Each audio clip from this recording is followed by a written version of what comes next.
communities across the United Kingdom have been hit hard by Storm Eowyn. I spoke with the leaders of the devolved administrations in Scotland and Northern Ireland over the weekend to work with them on support that's required and to pay tribute to all those responding on the front line. Mr. Speaker, kick-starting economic growth is the #1 mission of this government, to put more money in people's pockets and deliver on our plan for change. Today, the Chancellor announced our next steps to deliver the plan for change: a new Oxford-Cambridge corridor, redeveloping Old Trafford and supporting a new runway at Heathrow. We're removing the barriers to investment, supporting innovation and going further and faster to boost growth. Mr. Speaker, this morning I had meetings with ministerial colleagues and others. In addition to my duties in this House, I shall have further such meetings later today. The Prime Minister agree that means testing the state pension would do severe harm, and will he confirm that this government will always protect the state pension and the triple lock? Let me be absolutely clear, Mr. Speaker, there will be no means testings of the state pension under this Labour government. We're committed both to the triple lot and to the principle that people should receive pension based on their contribution regardless of their wealth. And he's right to say 12 million pensions receiving £470 increase in April, and when people like the Leader of the Opposition say they want means testing, that means a cut. The difference is they cut pensions, we're increasing them. Leader of the Opposition, can Mr. Speaker, may I take this opportunity to solemnly commemorate the 80th anniversary of the liberation of Awit, and we remember the 6 million Jewish men, women and children who were murdered. The Holocaust stands as a unique evil in human history. Mr. Speaker, yesterday the Prime Minister set his growth test. He said if a policy is good for growth, the answer is yes. If it's not, the answer is no. This morning the Chancellor embraced a series of conservative policies. Although many are welcomed, they will take years to deliver. Music. When Mr. Speaker, when Conservatives left office, we had the fastest economic growth in the G7, but what is the government doing for growth now? It's destroying it. Let's look at the employment bill. The government's own figures say it will cost business $5 billion a year. It clearly fails the Prime Minister's growth test. Will he drop it, Mr. Speaker? I think the proposition they left a golden inheritance was tested on the 4th of July, which is why they're standing there. But she asked what we're doing. The ons say, we've got the highest investment for 19 years, PwC's second best place to invest in the world, IMF. Upgrading growth, predicted fastest growing major economy in Europe, wages up, inflation down. Mr. Speaker, the more to do with reforming planning and regulation, building the new homes that we need, supporting a third runway at Heathrow. And as she admitted to the CBI in November, there's no point me just complaining about Labour. She said it's obvious that we Conservatives lost the confidence of business. We're not taking lectures from applause. Then, Mr. Speaker, he doesn't want to talk about the employment bill because he doesn't know about it. Last week. He misled the House. He was not on top of his own education bill listening to sorry. We can't accuse the Mr. Misleading House. No. But he can't do it. I'm sure there's words that you will prefer to use, Mr. Speaker. Last week, he claimed to have laid down an amendment that he had not made. He doesn't know what is going on in here or out there. Last week I spoke to a woman running a business in Exeter. She is terrified of taking on new staff. She is struggling to keep her head above water, dreading what this government will do next. She's not alone. The Federation of Small Businesses says 92% of small employers are concerned about the employment bill clauses 1 through 6 make it harder for business to hire new employees, often young people looking for their first job. This isn't an employment bill, it's an unemployment bill. Given these clauses, he drop his bill and show that he is not anti-growth minister. Mr. Speaker, we believe in giving people proper dignity and protection at work. That's why we're proud of our record supporting workers. They consistently vote against any protection for working people, and her consistent flame is that there should be less. But Mr. Speaker, we are driving growth on behalf of working people. Good work rights are consistent with growth. Good business knows that, and on top of the planning reform, the building the houses, supporting aviation. The Change this morning spoke of the Oxford-Cambridge growth corridor, redeveloping Old Trafford of manufacturing. Well, he can't do it. I'm sure there's words that you would prefer to use. Ideas are the ones that we thought of. He needs to make sure that we deliver for growth now as well as the future. To grow our economy, we must get more people off sickness and welfare and into work. Clauses 8 and 9 of the unemployment bill take us in the opposite direction by increasing entitlements. His government itself estimates that these changes will increase business costs from £600 million to £1 billion a year in sick pay. That will mean higher prices, few jobs, less growth. Will he drop these measures from the bill, Minister? No, Mr. Speaker, I think they're good for workers and good for growing. This is the same argument they made against the minimum wage and every protection for workers, and She says they're their ideas, Mr. Speaker. She says she's in support of a third runway at Heathrow. Her shadow transport secretary says that it be calamitous. The shadow business secretary is busy writing letters opposing airport expansion in his backyard. Shadow chief secretary says the Oxford-Cambridge idea is flawed, and he's against it. We're the coalition of filers. They're the coalition of blockers, Mr. Speaker. He forgets his own chancellor blocked in airport in her constituency. They are hypocrites, Mr. Speaker. Let's talk about this employment bill. Part 1 of the bill means a new employee could start a job in the morning and take their employer to a tribunal that afternoon. If it is no wonder that this bill has been called an adventure playground for lawyers. This bill is terrible for business, but it is great employment for lawyers. I know the Prime Minister loves the legal profession, but he needs to stop being a lawyer and start being a leader. This is another measure in the bill that fails his growth test. Will he show some leadership and drop it, Mr. Speaker? I understand she likes straight talking. She's absolute nonsense. She knows, and anybody understands anything about the bill or any employment law will know you can't start in the morning and go to the tribunal in the afternoon. Now, Mr. Speaker, we know she's not a lawyer. She's clearly not a leader. If she keeps on like this, she is going to be the next. Applause.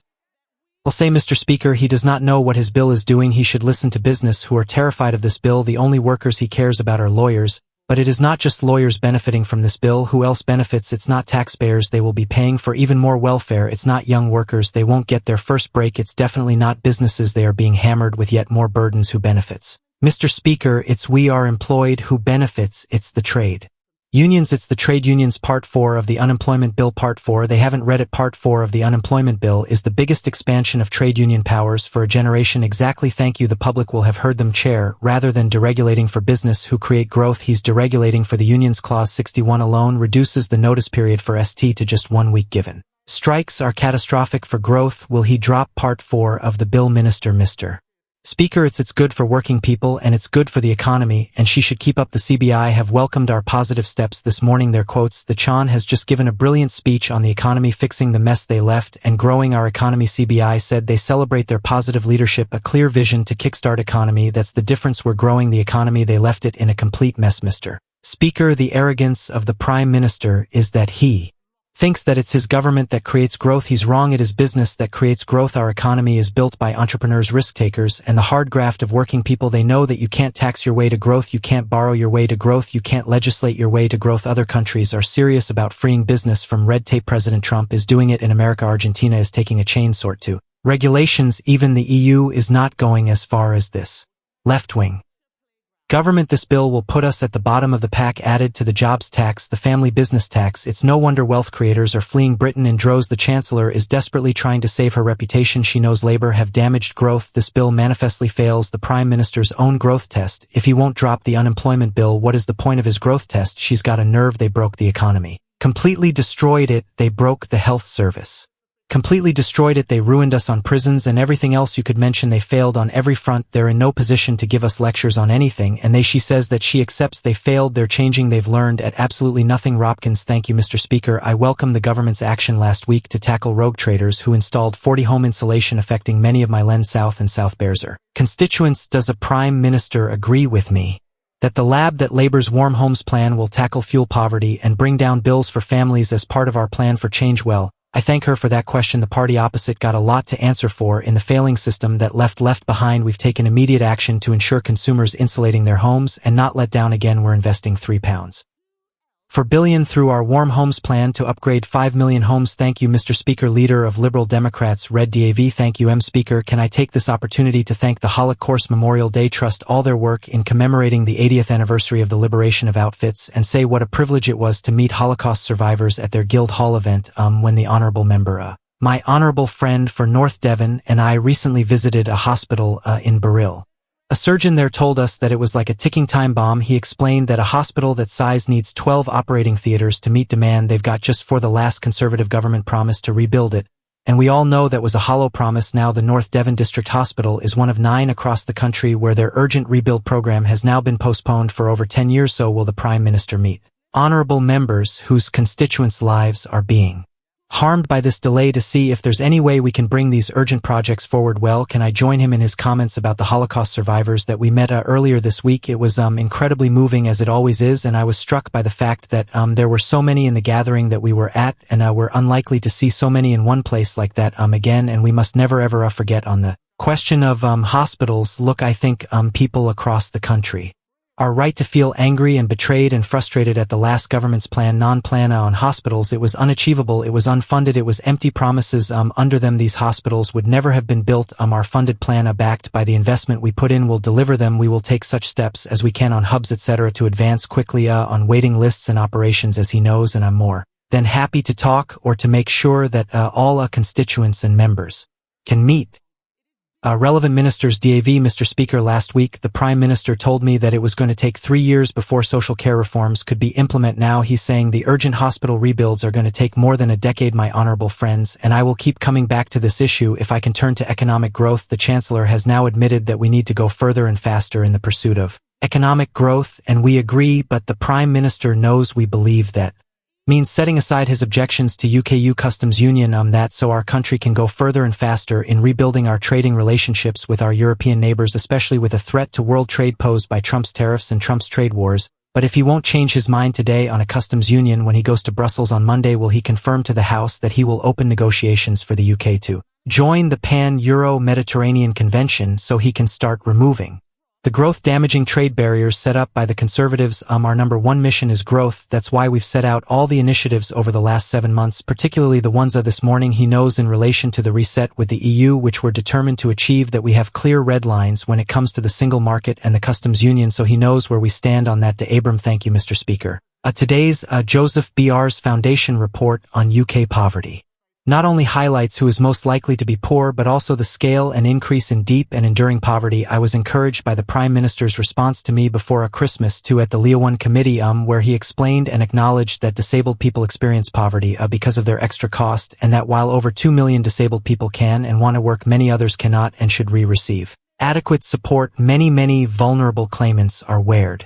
Following speculation that the $3 billion of savings to be found the Social Security budget may impact on their disability benefits. Will my right honorable friend agree with me that language matters and that their concerns must be heard? Well, I thank her for raising this, and I know it's an issue that she's deeply concerned about, and campaigns on the rise in poverty, Mr. Speaker, caused by the mismanagement of the economy by the party opposite is unacceptable. Our road to Social Security will ensure that work is accessible to as many people as possible as a route out of poverty, and Mr. Speaker, that includes the new Connect to Work program expected to help 100,000 disabled people find and stay in work. Kevin Robbins. Mr. Speaker, may I firstly thank the Prime Minister and the Chancellor of the Diocese of Lancaster for their sterling support over the last number of days for Northern Ireland in the aftermath of Storm AO, and it's greatly appreciated. Demonstrates how well the Union works. Mr. Speaker, on the 15th of August, 1998, the fragility of peace in Northern Ireland was shattered when the Real IRA detonated a bomb in Town. 29 people died, and a further 2 unborn twins never saw this world. Through the dignity and the stoic campaigning of Aidan of Michael Gallagher, whose son Aidan died, a public inquiry was secured through the courts, who recommended in 2021 that the Irish government should similarly hold an inquiry to understand what could have been prevented given the cross-border nature of this atrocity. The bomb was prepared in the Irish Republic and transported from the Irish Republic. Will he use his good offices to ensure that truth is delivered and justice arrives for the families of those who so needlessly lost their lives from Irish Republican terrorism? First, on the question of the storm, can I assure him that we will continue to work with the leaders in Northern Ireland to ensure that we deal with what was really devastating in Northern Ireland for very many people still without power, and all the associated problems that are associated with that. In relation to the Omar bombing inquiry, I thank him for raising this. It was a heinous and cowardly terrorist attack, and it had shocked the world. Our thoughts are with the family members now taking part in commemorative hearings this week. I do welcome the Irish government's commitment to cooperate with the inquiry the Secretary of State for Northern Ireland has raised with the Irish government the importance of working together on addressing these and all legacy issues, and I'm grateful for him for raising this very serious and important issue. Jack C. Mr. Speaker, the Ipswich Northern Bypass is a project of local, regional, and national importance, one in which the future of our town and county hinges, but this critical project has been gathering dust for years, repeatedly blocked by people who refuse to act in our long-term interests. The Prime Minister has set out how our government will back the builders over the blockers. Will now back the builders in my town and make this a project of national significance through our plan for change. Well, he's been relentless in seeking to boost growth and investment in Ipwi and Suffer, and the gridlock his constituents face underlines the failure of the party opposite to deal with this when they had the chance to do so. Mr. Speaker, we will FAST track decisions on at least 150 major economic infrastructure projects to kickstart group, and I will Make sure he gets a meeting with the relevant minister to discuss the issues of concern to him in room. Thank you, Mr. Speaker. As my right honourable friend said earlier last week, North Devon District Hospital got the devastating news that investment would be delayed 10 years beyond 2035. In the 5 years since the last government empty promises, our hospital's maintenance backlog has grown to over 40 million. Given that 200 million as reportedly being spent just on consultancy fees for the new hospital program, what funding for extra maintenance will be available for those hospitals that now face another decade of waiting?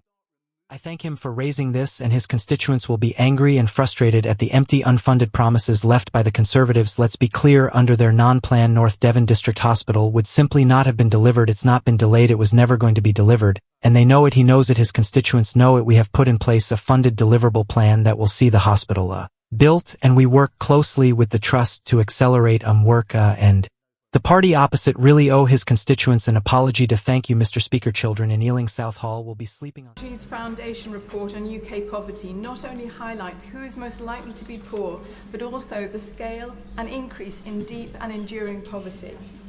I was encouraged by the Prime Minister's response to me before Christmas at the Liaison Committee, where he explained and acknowledged that disabled people experience poverty because of their extra costs, and that while over 2 million disabled people can and want to work, many others cannot and should receive adequate support.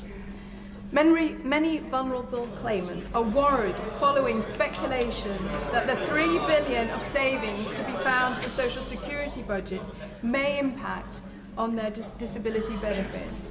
Will my right honourable friend agree with me that language matters and that their concerns must be heard? As a family, our lives were transformed by restorative justice session organised by the charity Why Me, where we met one of my 4 attackers in prison. Will the Prime Minister meet with me to discuss how his government could give restorative justice greater emphasis and put victims at the centre of the criminal justice system, reduce civism, and cut crime and costs? Can I said my sympathy for what the honourable member experienced. It must have had a profound impact on him and of course on his family. I too have seen the power of restorative justice, which does enable victims to receive answers and perpetrators have to face the human cost of their crimes. Under the Victims Code, all adult victims must be told about restorative justice and how to access it. We can always do more, and I'll ensure that he gets the meeting that he wants with the relevant minister charters. Thank you, Mr. Speaker. I'm pleased to announce that this summer I'll be going on paternity leave again for baby number 2, and may I congratulate the Secretary of State for Scotland on his new arrival.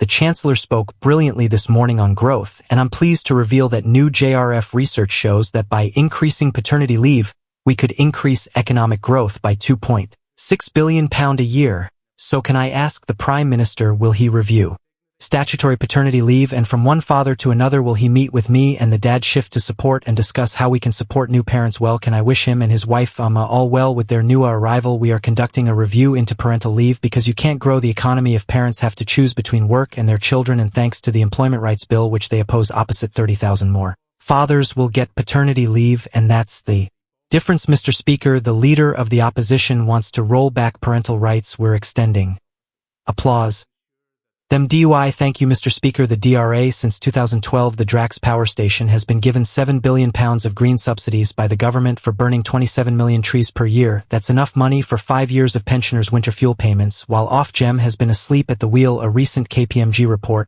has concluded that Drax claim those subsidies illegally. Well, the Prime Minister today demand to see that KPMG report before giving another £1 of taxpayers' money. Thank you for raising this. It is an important issue. Of course, we will look at the report, but I don't join in her description. We will look at the report. Day. Thank you, Mr. Speaker. As you well know, Lancashire is a wonderful county full of great businesses and hard-working people, but for too long we've been held back by an outdated 2-tier council system. The government's English devolution bill is a massive opportunity for us to get back in the fast lane and catch up with likes of Mainist in Liverpool. So will the Prime Minister join with me in calling on all Lancashire leaders to work together in the interest of our residents, putting aside political differences and self-interests, and move forward in good faith to unleash land's huge potential? Applause. He of course has given decades of service to his community, Mr. Speaker, I'm a firm believer in moving power out of Westminster into the hands of those with skin in the game. That's how you boost growth, create opportunities, and drive reform. I'm pleased that we're establishing a combined county authority in Lanier. Our ambition is for mayors across all areas of England who can take advantage of the powers set out in the Devolution White Paper, including in Lancashire by Jones. Thank you, Mr. Speaker. I declare my interest as the governor of the Arobacha Hospital and a family member has shares in the medical company in the gallery today. Our patients who use the Royal Barire Hospital parts of this state are crumbling as we speak, and it urgently needs a rebuild, but we're going to have to wait until at least 2037. Can the Prime Minister please explain to these visitors and the House why he thinks that it is acceptable that staff and patients dodge buckets collecting rainwater from leaking roof for another 18 years, and will he meet with them and explain it to them face to face? Well, I'm grateful to him for raising this on behalf of his constituents. I speak obviously to them, and his constituents will hear the answer. There wasn't a plan for this building. It was a pretend plan. It was a fiction. It was unfunded, and it was undeliverable. It only existed in the head of Boris Johnson, and there the frustration for his constituents. I really understand it. They thought because they were promised that they were going to get something which the party opposite knew was never going to be delivered. That is absolutely unforgivable. We will pick that up. We put in place a funded scheme to build them as quickly as we can, but it's got to be funded. It's got to be deliverable. That's the difference between the approach that we're taking and the approach that they took. And of course, I'll make sure a relevant minister meets with him and his constituents in order to explain that more fully to them. Thank you, Mr. Speaker. In China, DeepSeek has developed an AI model almost as good as the most advanced technology from OpenAI in the US. They're investing up to $500 billion in building out data centers. Now, to build data centers, you need two things: lots of energy and ideally cold weather. Fortunately, Scotland has both of those in abundance. So will the Prime Minister back Glasgow being an AI grow own to help bring investment and solidify the UK's place as the third largest AI market on Earth? Well, I thank my honourable friend. What a contrast. The SSMP, a strong Labour voice championing economic growth. In Scotland, the AI developments this week show why we're right to put artificial intelligence at the heart of our plan for change. We've already secured £39 billion of AI investment, which will create 13,000 jobs across the UK. I agree with him that Scotland has real potential for AI growth zones. I'll make sure that he gets to meet with a relevant minister to discuss. John Mill. Thank you, Mr. Speaker. In my constituency of Ham, my local council faces a $500,000 tax bill from the rise in national insurance, and my local hospice in Catherine's has had to mothball a brand new ward. What message does the Prime Minister have for all the public services that are outright losers at the hands of the very tax that's supposed to save them? Well, I'm grateful for him for raising this, as he knows the settlement to local town councils was an increase this year, so they have more money to deal with the problems they face. They were underfunded for broken by the last government. We've now put that support, that funding in place. That's the right thing to do. Thank you very much, Mr. Speaker. It was such great news when the government decided that it was right to pay compensation to the LGBT veterans who'd unfairly lost their jobs, but unfortunately they're not alone. There are others who've been prepared to lay down their lives on behalf of the country who have also been treated disgracefully. I include in that list my constituent who was sacked from MI6 simply for being gay. Would my right honorable friend please commit to righting that wrong and for meeting my constituent well? I'm grateful to raising this really important issue. All those who serve our country deserve our fullest respect and gratitude, Mr. Speaker. That's why we're righting the historic wrongs inflicted on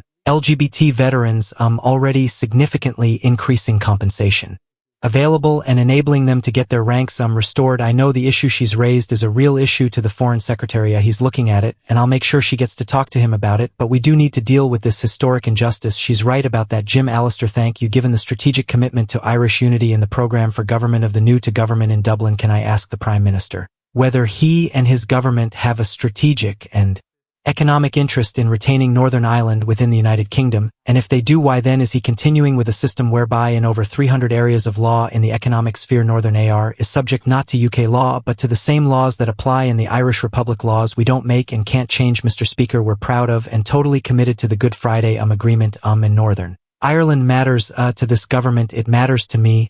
He will know I worked there for 5 years with the police service in Northern Ireland I want to see Northern Ireland secure, safe for all communities and thriving in the future, and I believe that it can be, will be, do everything to make sure that it does. L. Bailey. Thank you, Mr. Speaker. Tomorrow marks the 20th anniversary of the loss of Royal Air Force aircraft X-ray Victor 179 and the 10 UK service personnel that were killed on board, known to their friends as Steady Smudge, Gary, Nick, P.S. Gibbo, Richie, Bob, Dave, Jonesy, and Paddy.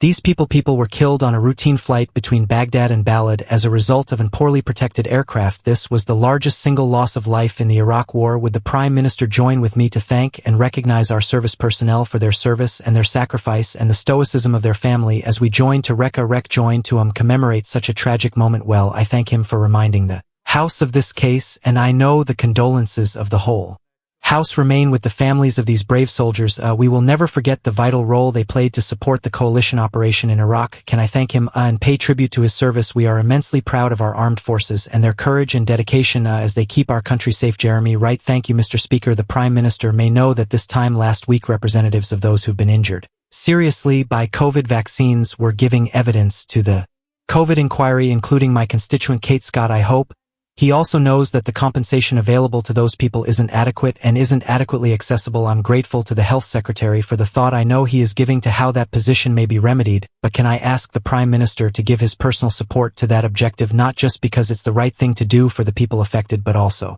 because it will support the objective we should all share to maintain public confidence in vaccination. Well, thank him for raising this, and as he says, the Health Secretary is looking at it, and I can assure him I will also look at it with the Health Secretary, and we will get back to him as we do so. Rachel Taylor. Thank you, Mr. Speaker. This week, I heard a story from an elderly resident in Bedworth. Collins Raw phoned the GP surgery to make an appointment for his elderly wife and was told no appointments would be available for 3 months. Does the Prime Minister agree with me that this is utterly shocking and horrifying, and is a direct result of 14 years of neglect by the party? Applause. I thank her for raising it. She's right to raise it. She's absolutely right. The damage they did to the NHS was absolutely unforgivable. We are taking steps to make sure more GP appointments will be available. We're getting the waiting list down, put the investment in the NHS. As with everything else, we're clearing up the mess that they left behind. Don't question.